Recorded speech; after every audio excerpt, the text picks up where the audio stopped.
Apple just unveiled the iPhone 16 family, may not be significantly different from the iPhone 15 series, but there are more rumors to share about next year's iPhone 17 lineup. Apple is said to be working on something significant for 2025. The company is reportedly working on its first slim iPhone, expected to be the flagship of the iPhone 17 series, set to launch late next year. The iPhone 17 Slim is expected to sit above the iPhone 17 Pro Max in 2025's iPhone lineup with a starting price of approximately $1,299. The main selling point is said to be its all-new design, touting a super-thin aluminum titanium chassis and a relocated rear camera that could feature a variable aperture for the first time. It is expected to have a 6.6-inch display and Apple's custom 5G modem, and it may also feature up to 2 terabytes of storage. All 4 iPhones released in 2025 are expected to be updated with promotion display technology with a 120Hz maximum refresh rate for smoother scrolling and video content.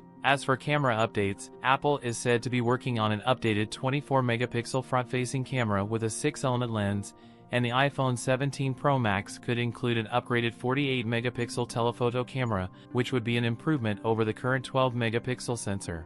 iPhone 17 models work hard to improve to a 2nm process. The higher-end iPhone 17 Pro models may get Wi-Fi 7 and 12GB RAM, with the less expensive models to get Wi-Fi 6E and 8GB RAM. Apple will sell the iPhone 17 Slim alongside a standard iPhone 17, an iPhone 17 Pro, and an iPhone 17 Pro Max. Apple is said to be eliminating the Plus phone from the 2025 lineup due to poor sales. That's it for today's video. If you enjoyed it, don't forget to like, comment, and subscribe for more content. Thanks for watching, and I'll see you in the next one.